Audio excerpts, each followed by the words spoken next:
Yes, National Convention in San Diego, we bring you Money Masters. And today we have a special guest from Nielsen, Justin LaPorte. Justin, welcome to the show. Thank you very much. So you're with Nielsen, and what's Nielsen? What do you guys do? So Nielsen is a global company. We're most known for our TV ratings business, right? So we measure what people watch on TV, how people interact with their media devices, and we also have another arm at Nielsen that we call the buy side of the business that measures what do people buy, what do they consume at a grocery store, at a department store, any place you could imagine somebody can buy something that's consumable.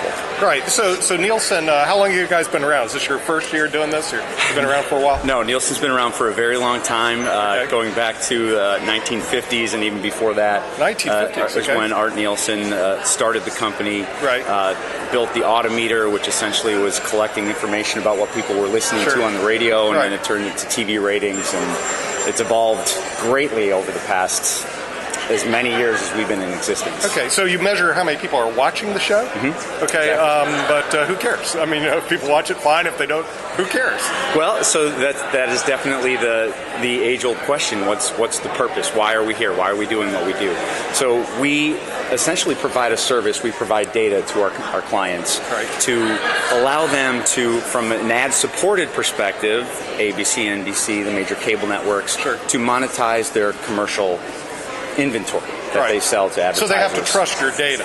That's correct. They have to trust us with... Now, you don't fudge it now, do you, or anything? Not at all. Look good? Oh, rats. Completely unbiased. Completely unbiased. So you're not owned by any of these networks or anything like that? Not at all, right. Really? So you're independent. So how do you gather the data? There's 315 million people in the country. How do you know what they're watching?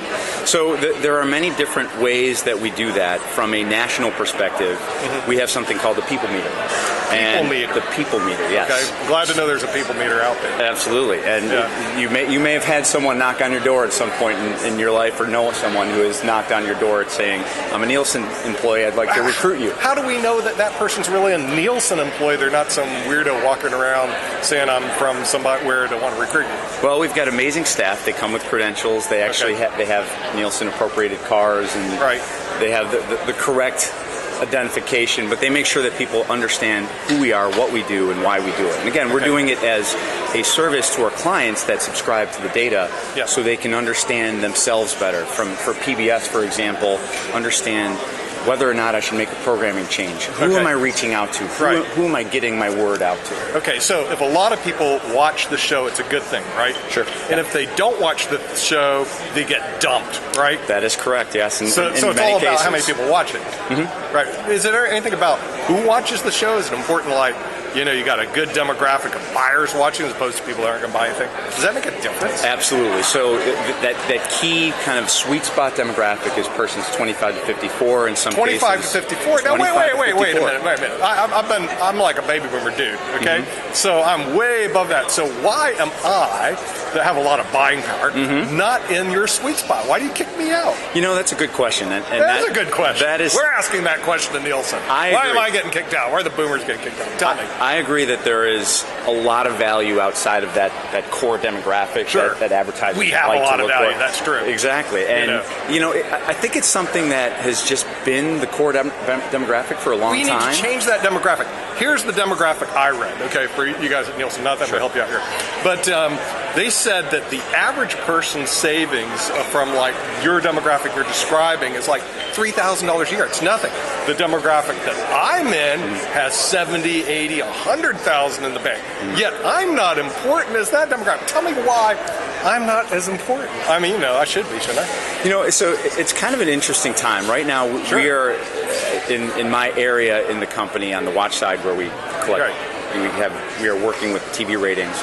We wrote a report recently about moms, right? And moms. Well, they're important because they buy everything. Right, exactly. So totally agree. I think where that core demographic started, it's a family demographic, right? I've got children. I need to buy things for my children. Whether, again, it be something from a grocery store or something from a specialty store. And that's just where it kind of evolved. And again, you're right. There is a lot of money outside of that demographic. And we spoil our grandchildren. Doesn't that count for something? Yeah. We love our grandchildren. We spoil them. So what's wrong with that?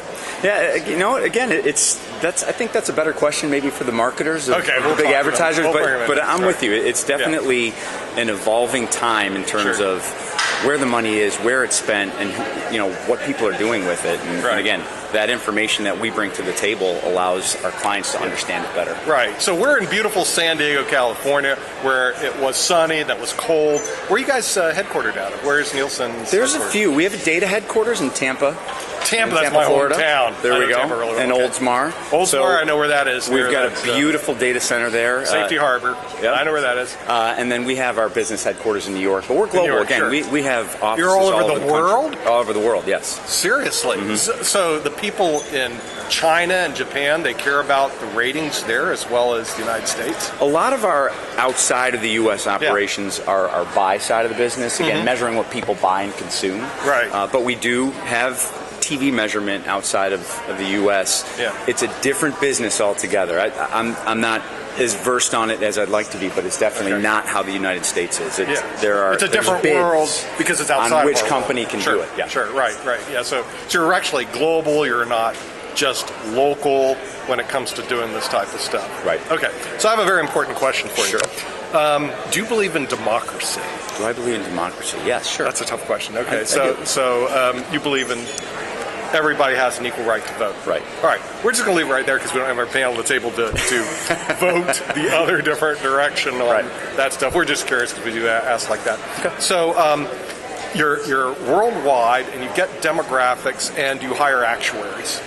Do we hire actuaries? In other words, mathematic people and stuff like that. Are they the one running the data, or do you have computers running the data, or do you have there's right now a lot of analytics that come out automatically that are real time. Right. Do you guys do that type of stuff as well? Yeah, predictive analytics is a big area of study right now. Oh, it's predictive. It's not just real time analytics. Well, that's not something that we're necessarily into, but I will say from an actuary perspective in terms of experts, we have invested a lot in our data scientists. So our data scientists, they build the methodologies. They figure out how we are going to use our data, how we're going to implement a new methodology, how we're going to use the meters, how that data is going to be collected, credited, and edited, and turned into something that our clients use. So our data scientists are bar none some of the top in the world. The data scientists are really good, and they're all down in Florida, right, enjoying the sun. No, they're all over the place, but there are a lot of them there, yes. Right, a lot of Florida because they enjoy the sun. And where are you headquartered out of? I know you're in California now, but where do you... I live in Atlanta, and I work out of an office in Atlanta. Nice area. I just live in Sandy Springs, so I know the area. It's a beautiful place. So how long have you been doing this? So I've been with Nielsen just over 10 years. Wow, been a long time. Yep, and before that I was on the client side. I worked for a couple of our clients. Right. But I love the company. It's the way that media and the way people consume media is evolving. It's changing, isn't it? It really pushes us to become better at what we do and move faster. But there's a lot of distribution sources now. In other words, the thing is, we used to have, when I was growing up, now this is billions of years ago, they had 3 or 4 major channels and they were on maybe 10 hours a day, and then they're off the air for their... Now we have 500 channels. Yeah. You have the internet. You have all sorts of other different types of distribution in terms of getting your data. Do you guys monitor all this data that comes out? We sure do, and to that point, we actually came out with some data recently that said on the average home has approximately somewhere in the 100 to 150 range of available channels. Right. How many do they actually use? In the 20s. Oh, right. In other words, the thing is they'll use 20 out of the hundreds that they have. So how does one show distinguish themselves over another show? In other words, there's 500 shows out there. How can one say, well, we're better than the rest, or this is the one you should watch? How do they do it? So it's all about the rating. It's all about the way that we calculate the data. So they're essentially looking at, on average, how many people are watching me as a percent of the total people that could potentially watch. Okay. And if my percent is higher than your percent and I'm ranked number one, I get that kind of illustrious number one position that you can't take away from me. So it's all your about the rankings and the ratings. And do you guys like I know on ESPN and some of these other shows, they say, here are the rankings of the top shows. Is there a show on television that say, these are the rankings of the top shows or anything like that? Is there any television show on television shows? No, you know what? Why not? There's not. And I can't see a television show on television shows? Why not? It probably has something to do with the proprietary nature of our data and how it's used and getting people biased. Look at it. Exactly. Right. Yeah. So I can't, there isn't like a weekly, these are the top 10. Like, if I look at football teams, they'll say, here's the top 10. Look at college football, here's the top 25. Look at the top 25 shows on media, and there's nothing. Right. There's media that specifically cover that and will publish reports and publish static, information about that. But yeah, there's no TV show on the top TV shows yet. Yeah, okay, it's exactly. just a matter of time. Well, I'd like to thank you all for coming to Money Master. Our special guest, Justin LaPorte from Nielsen Ratings, and hopefully, since he's here, he'll bring our ratings up. Justin, great to have you on our show. Thanks a lot. I appreciate it.